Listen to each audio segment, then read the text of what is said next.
அபி, இன்னைக்கு குக்கிங் சீரீஸ்ல நம்ம என்ன ரெசிபி செய்யலாம்? உனக்கு என்ன ரெசிபி பிடிச்சிருக்குன்னு சொல்லு, அதுவே செய்யலாம். அபி, ஏதாவது நாக்கு சொன்னப்ப காரசாரமாக ஏதாவது சொல்லு அபி. சிம்பிளாக சப்பையாக ஏதாவது சொல்லிடாத. விஜய், ஓகே, நீ கேட்டனால எக் பிரியாணி பண்ணலாம். பிரியாணினா எல்லாருக்கும் பிடிக்கும்ல, எல்லாரும் விரும்பி சாப்பிடுவீங்க. Hi jolly. நான் என் மனசுல சிக்கன் பிரியாணி நினைச்சிட்டு இருந்தேன். அது வேற எப்பயாவது பண்ணிக்கலாம். இன்னைக்கு எக் பிரியாணி செய்யலாம். நீ ஒன்றும் ஃபீல் பண்ணாத ரோசி. எக் பிரியாணியே சிக்கன் பிரியாணி மாதிரி சூப்பராக செஞ்சு அசத்திடலாம். அதே டேஸ்ட்டில் பண்ணிடலாம். அதுவும் நார்மல் எக்ல செய்யாம குயில் எக்ஸ்ல பண்ணுவோம் ஜாக்கி. அது இன்னும் சூப்பரா இருக்கும். எனக்கு அது ரொம்ப பிடிக்கும். என்னது குயில் எக்ஸா? இதென்ன டிஃப்ரெண்ட்டாக இருக்குது. குயிலோட முட்டையெல்லாம் சமைப்பாங்க. ஐயோ விஜய், குயில் எக்ஸ்னா குயிலோட எக்ஸ் கிடையாது, காடை இருக்குல்ல அதோட எக்கு. ஓ அப்படியா? நான் கொஞ்ச நேரத்தில் பயந்தே போயிட்டேன்ப்பா. சரி, செய்ய ஸ்டார்ட் பண்ணலாம்.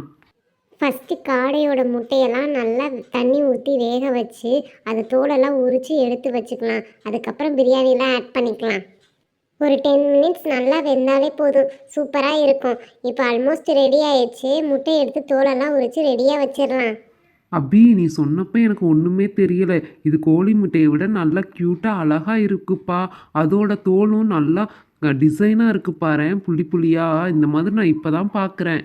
என்ன விஜய், காடை முட்டை பார்த்ததே இல்லையா? இதை வச்சு சூப்பர் சூப்பர் டிஷ் எல்லாம் பண்ணுவாங்க. செம்ம டேஸ்ட்டாக இருக்கும், பார்க்கவே அழகாக இருக்கும் தெரியுமா?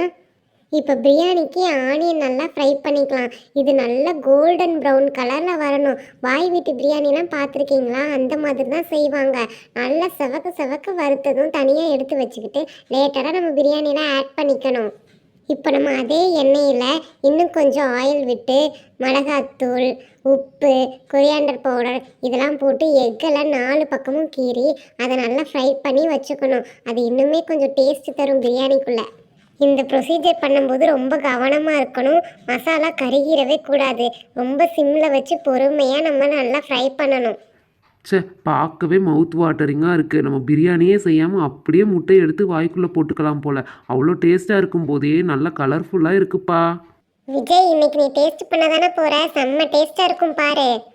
நெக்ஸ்ட்டு நம்ம பிரியாணிக்கு தேவையான அரிசியை நல்லா ஊற வச்சுக்கலாம். ஒரு 1/2 அன் ஹவர் நல்லா ஊறினா தான் பிரியாணி நல்லா சாஃப்டாக வரும்.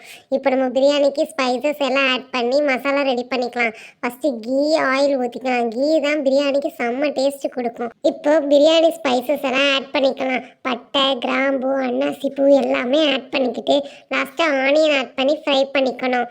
இப்போ ஜிஞ்சர் கார்லிக் பேஸ்ட்டு, சில்லிஸு, அதுக்கப்புறம் டொமேட்டோ எல்லாத்தையும் போட்டு நல்லா வணக்கணும்.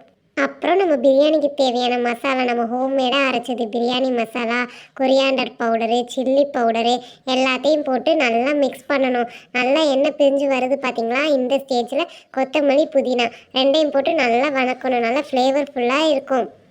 இப்போது பிரியாணிக்கு தேவையான தண்ணி ஊற்றிக்கலாம். நம்ம இப்போ 1 கிளாஸ் அரிசி போட்டிருக்கோம் இல்லையா? அதுக்கு டபுள் மடங்காக தண்ணி ஊற்றிக்கணும். அரிசியை கழுவி வச்சுருக்கேன். இப்போ பிரியாணி கூட சேர்த்துடலாம். ஃபைனலாக நம்ம எக்கை ஆட் பண்ணிவிட்டு ஒரு 20 மினிட்ஸில் பிரியாணி ரெடி ஆயிரும். என்னது, பிரியாணி ரெடியா? அந்த ஃப்ரை பண்ண ஆனியன் போடவே இல்லையே நீ. ஐயோ ஜாக்கி, அது சும்மா கார்னிஷிங்காக தான், உள்ளே போட மாட்டாங்க. இப்போ நல்லா ஃப்ளேவர்ஃபுல்லாக இருக்கும். சூப்பராக பிரியாணி ரெடி ஆயிடுச்சு. எல்லாத்துக்கும் பிளேட்டில் வச்சு தரேன். எப்படி இருக்குன்னு டேஸ்ட் பண்ணி பாருங்கள். அட, இவ்வளோ சிம்பிளாக பிரியாணி ரெடி ஆயிடுச்சா? அதோட தயிர் பச்சடியும் வச்சுக்கலாம். செம்ம டேஸ்ட்டாக இருக்கும். எனக்கு இப்போவே டேஸ்ட் பண்ணணும் போல இருக்குப்பா. சரி சரி, ஒவ்வொரு ஆளாக டேஸ்ட் பண்ணி என்ஜாய் பண்ணுங்கள். எப்படி இருக்குன்னு சொல்லுங்கள்.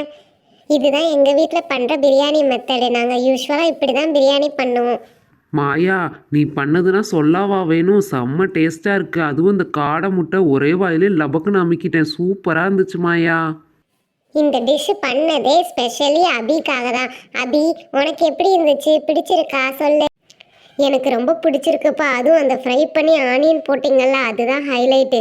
அது சூப்பர் ஃப்ளேவர்ஃபுல்லாக இருக்குது. இதே மெத்தடே நானும் எங்கள் வீட்டில் ட்ரை பண்ணி பார்க்குறேன். எனக்கும் பிடிச்சிருக்குப்பா. அசலாக சிக்கன் பிரியாணி மாதிரியே இருக்குது. ஆனாலுமே நெக்ஸ்ட் டைம் ரோசி கேட்ட மாதிரி சிக்கன் பிரியாணி செய்யலாம். ஓகே ஃப்ரெண்ட்ஸ், வீடியோ பிடிச்சிருந்தா சப்ஸ்கிரைப் பண்ணுங்கள். நெக்ஸ்ட் வீடியோவில் பார்க்கலாம்.